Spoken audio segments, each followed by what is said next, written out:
एक जुल्हाया था, जुल्हाया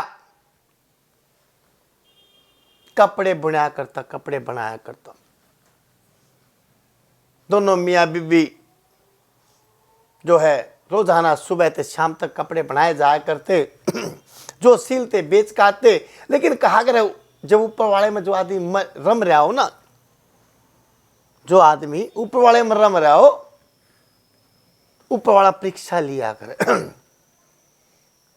वो जितना अच्छा कपड़ा बनाते जितने गुजर, लेकिन उनको उतना पैसा मिलता नहीं, हर जगह तंगी। लेकिन संतोषी आदमी थे, जो मिल जाता कोई दिक्कत नहीं, जो हो जाता कोई बात नहीं। ऐसे दिनचर्या चल रही थी सुबह की शाम की। लेकिन थे भगवत प्रेमी, थे भगवान का भजन करने वाले। दो एक चीज थी घर में, एक तानपोरा, तानपोरा तो समझते होगे ना, जो ला के है, और एक खड़ताल। दोनों मियाँ बीबी जब खाली टाइम होता दोनों भगवान का भजन कराया करते। वो तानपोरा बजाता और वो वह खड़ताल बजाती और भजन करते। किसका भजन करते? कृष्ण भगवान, कृष्ण भगवान के परम भक्त। इसी तरह वो अपने दिनचर्या पूरी कराया करते रोजाना। कुछ टाइम भजन कर लेते, कुछ टाइम कपड़े सी लेते, पर लेकिन वो अच्छा से कहा गया ना, जो भगवत प्रेमी हो, जो भगवान का भजन करने वाला ना, वो इतना सुखी सा ना आता, सुखी संतोषी हो जाए तो सुखी है। वो संतोषी थे। एक कुटिया सी थी, बस कुटिया में रहना और बना जो कुछ करना, टाइम न्यू पास होता चला। एक दिन उस जुल्हाए की घराड़ी कहने लगी कि एक बात बताओ, हमने इतनी उम्र निकाल ली, हम अधेड़ उम्र में आ गए, हम निसंतान, हमारे बच्चे नहीं हैं, हमें निसंतान, हमारे बच्चे नहीं हैं। और कहा करें गति प्रदान करने के लिए, कर्म करने के लिए पुत्र होना आवश्यक है, पुत्र चाहिए। उसके बगैर तो क्रियाकर्म भी नहीं होता, अस्थि विसर्जन भी नहीं होते। कहा करें जो बेटे के हाथ से हो जा तो कहा करें गति प्राप्त, तो हमें तो गति प्राप्त भी कोई ना हो, कैसे रास्ता होगा?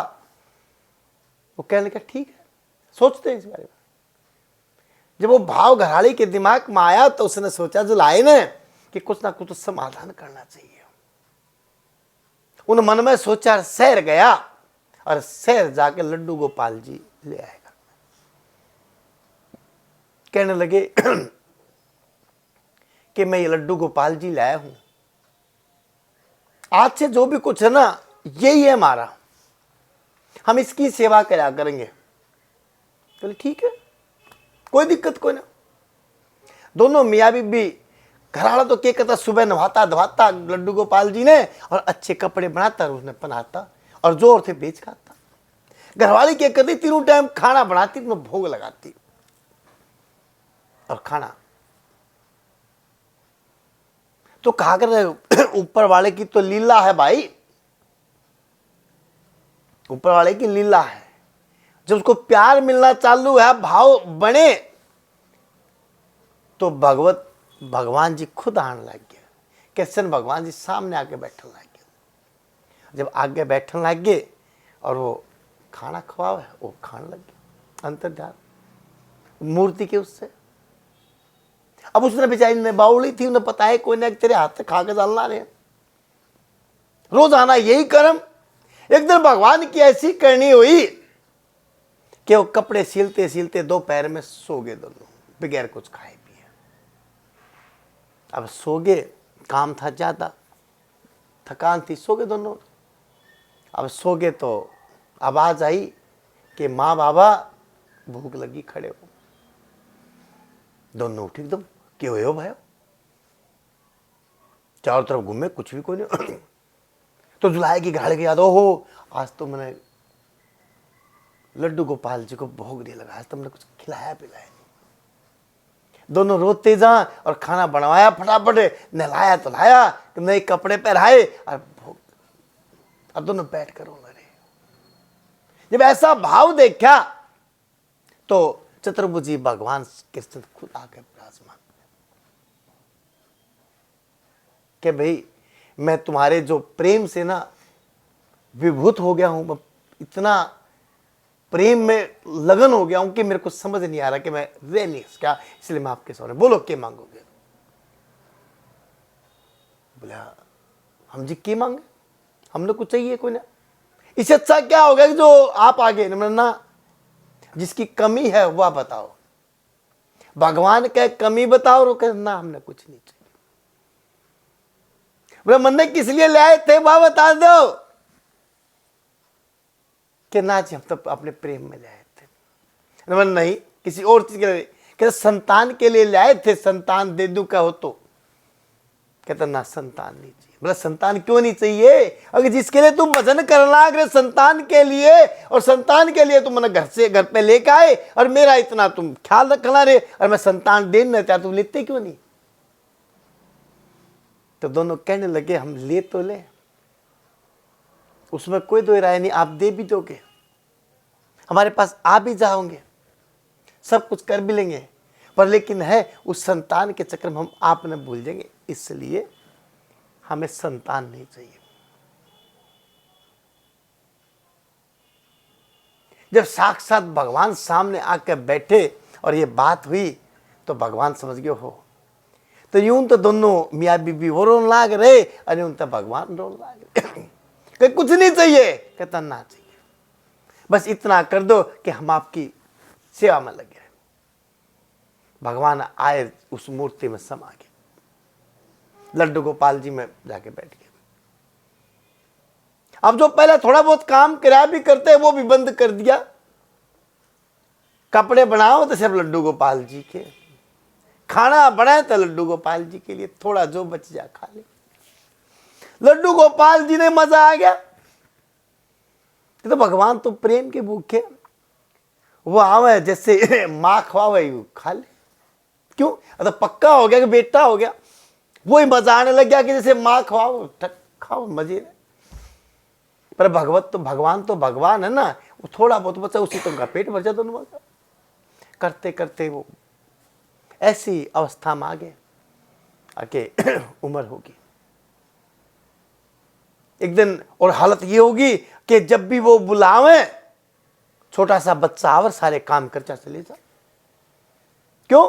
उन्होंने तो बेटा मान लिया था ना अपना, जो चाहे वही। हे मेरे गोपाल जी आओ, हमारे साथ ये परेशानी है, आओ 2 मिनट में ठक कर चला जा। कि उसको तो कौन साफत लाग रही थी, रोजाना का काम, दूसरे तीसरे दिन यही काम, गांव ने बेरा पाट गयो भाई। कैसे से हुए, एक लड़का आवे काम करके चला जाए, तो पता नहीं कौन कहां से आवे समझ में नहीं आती, सारे पिटिया। कुछ दिन बाद वो कहने लगे हे भगवान अब हमारा जाने का टाइम आ गया, अब हम कुछ मांगना चाहें। उन्होंने तो ये कहा, साक्षात भगवान आ खड़े हो गए, कहने लगे बोलो बेटा की बात होगी बताओ। बोला बात कुछ नहीं है, हम तो ये चाहें कि आज तक हमने आपको एक अपना पुत्र माना है, अब जो पुत्र का कर्म है वो ये है कि हम वृद्ध हो चुके हैं, एक दिन हमने जाना है, एक तो ये वरदान दे दो कि हमारे दोनों के प्राण इकट्ठे निकले। बोला ठीक, कोई दिक्कत कोई नहीं, और जब निकला तो आप हमारे सामने हो। बोला वो भी ठीक है। बोला और बताओ? बोला और ये है कि एक गोड्डे पे तो सर मेरे घरवाले का और एक गोड्डे पे मेरा हो। बोला ये भी मंजूर है। अब बोला हमारे जो शरीर की क्रिया करनी है वो भी आपने करनी है। बोला यूं भी मंजूर है। परेशान किस लिए हो? कहता परेशानी यही थी, इंसान के चाव है कि बेटा पैदा होगा और वो हमारी सेवा करेगा बुढ़ापे में जाकर, जो करे चाहे ना। लेकिन भगवान ने जो मान लेगा वो जरूर करना होगा। एक दिन ऐसा है कि दोनों बीमार पड़ गए, दुनिया पूछना आवे तो उसका टाइम आ गया दोनों का। कहता जब भगवत प्रेमी जो भगवान का भजन करने वाले को पता चल जाए कि ये मेरा टाइम आ गया हमारा जाने का, उन्होंने भगवान को याद किया, हे भगवान आज हमारा जाने का टाइम है। वो तो बाट दिखा था आ गया, बोलो कि भगवान हमें जाना है। तो कोई बात ना, तुमने जाना, हमने बेटे का अपना वो निभाना है, मैं आ चुका हूं, परेशान मत हो। आके आलती पालती मार के बैठ गयो और दोनों के जो सिर रख लिया। और गांव जो मिलन आवे दुनिया देखने रही, इतना प्रकाश आया, इतना प्रकाश आया, सबको दिखना ही बंद हो गया। कारण जब प्रकाश एक लिमिट तक फालतू हो जा तो दिखाई नहीं देता। एक हमारी डेंसिटी है कि उस तक ही हम देख सके हैं, उसके बाद नहीं देख सकते। अब तुम सूर्य ने देखना चालू कर दो, देख सको। तो जब भगवान खुद साक्षात में अपना प्रकाश लेकर आ जाए, क्योंकि हर प्राणी में उनका प्रकाश है, जो प्रकाश जो देने वाला सबको है, वो खुद आके बैठ जाए तो क्या देख सकोगे? कोई नहीं देख पाया। सब 3 आदमी ने कहते भगवान ने देखे पता, अरे क्या उन दोनों ने पता कि भगवान आ गए। आलती पालती मार के बैठ के दोनों लेटा लिए, सिर्फ हाथ दर्द उनके दोनों के पैर में निकल गए। कहने लगे भगवान आज हमें जाना है, कोई बात नहीं, मैं हूं ना, कि हमारे शरीर का क्रियाक्रम, कहते चिंता क्यों करो, मैं हूं ना, सब कुछ करूंगा, क्यों परेशान हो। उन्हें हाथ रखा, उस प्राण फिर उड़ गए, साथ ले गया। वहां सिर्फ 10-20 फूल छोड़ गया, क्रियाक्रम पूरा कर गया।